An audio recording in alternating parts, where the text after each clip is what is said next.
Apa yang aku buat ni daripada segala fitnah dan bahaya kat atas diri aku. Tapi kalau pakai baju tu nampak pusat dah. Kan? Mereka habis-habis, ni cerita-cerita budak merapu lah. Ya? Keluar-keluar dengan minyak wangi dia, Allah apa tak tahulah. Kalau dia boleh tulis, Allah Ta'ala sentiasa melihat apa yang kamu kerjakan, memang terror lah budak tu. Dia boleh tulis macam tu dan dia, kalau maknanya dia tak aman dah tu. Baik, sama lagi yang ketujuh. Kaunuhu ta'ala mutakalliman. Artinya keadaannya yang berkata-kata. Mustahil keadaannya yang bisu. Keadaannya yang bisu. Okey. Dalil bagi sifat maknawiyah. Dalil bagi sifat ini, semua sifat ini bagi qaul yang menyabitkannya. Faham tak qaul yang menyabitkannya? Faham tak kalimah menyabitkannya?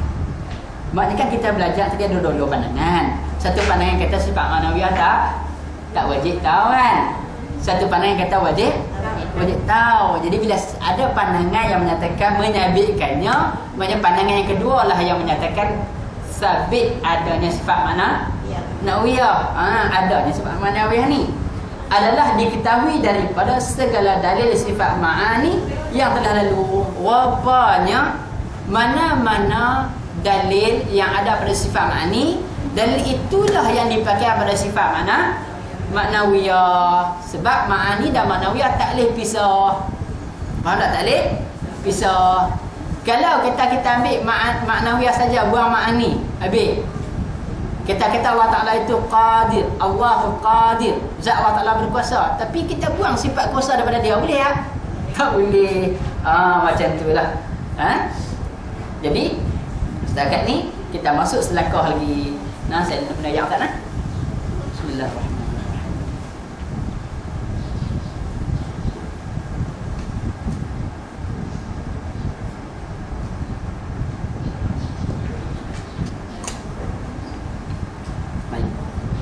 Peringatan mengenai al-kaun. Kalimah al-kaun, cuba tengok apa huruf pada al-kaun ni? Alif, lam, kaf, waw, nun. Dalam pengajian ilmu aqidah dan falsafah,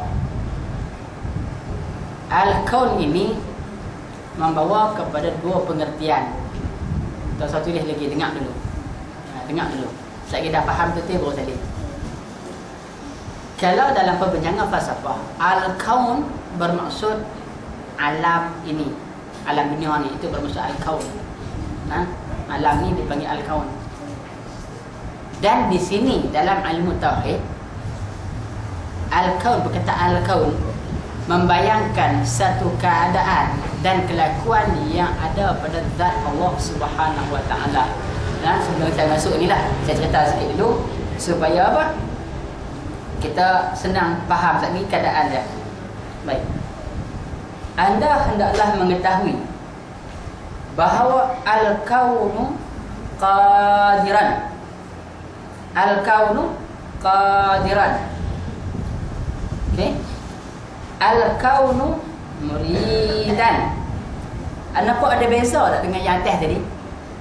Ada beza tak? Ada beza tak dengan sebab maknawiyah tu? Tak ada? Tadi kaunu kan? Ni al-kaun ni, kita tengok apa beza dia. Dan al-kaunu aliman hingga akhirnya. Sekaliannya itu sabit dengan tiada khilaf. Maksudnya apa? Keadaan zat Allah Ta'ala itu sentiasa berkuasa. Keadaan zat Allah Ta'ala itu sentiasa berkehendak. Keadaan zat Allah Ta'ala itu sentiasa mengetahui, tiada khilaf, tidak ada perselisihan di kalangan ulama. Maka ia wajib bagi Allah Ta'ala dengan ijma' mazhab Ahlussunnah, Mu'tazilah, mazhab ulama yang menyebutkan ahwal dan ulama yang menafikannya. Cerita dia gini. Untuk mazhab yang pertama tadi, dalam kita bincang, satu pandangan Asy'ari kata 13 aja. Ya tak? Pandangan Imam Haramain kata 20. 20. Bila 20 masuk sekali yang maknawiyah. Okey, tak apalah. Kita sekarang ni kita pakai pandangan yang masyhur, kita tinggal sementara pandangan syar'i. Tak, kita panggil masyhur. Bermakna sekarang bila pakai pandangan yang masyhur, kita tengok dalam hak masyhur dalam maknawiyah ni pun ke-7 sifat maknawiyah ni dia kata apa? Semuanya ingat Asy'ari pun dalam mazhab Ahlussunnah. Okey? Imam Haramain pun dalam mazhab Ahlussunnah. Dua-dua Ahlussunnah. Maka itu satu grup. Sekarang ni dalam mazhab Ahlussunnah menjadi satu ijma' ulama Ahlussunnah terpakai semuanya apa yang kita belajar tadi. Ke-7 sifat maknawiyah itu diterima pakai dengan tanpa khilaf dalam Ahlussunnah, tanpa ada perbahasan lain. Pakai yang masyhur tu. Okey, walaupun yang kuat tu hak yang syar'i. Kan? Tapi kita pakai yang masyhur tu. Baik. Daripada situ kita tengok Mu'tazilah. Mu'tazilah pun mengakui juga. Faham tak? Mengakui juga sifat maknawiyah tu. Mazhab ulama yang menyabitkan ahwal. Nanti satu keadaan yang ada cerita tentang ahwal keadaan, ada satu pandangan lain lah. Yang tu pun kata terima juga sifat maknawiyah.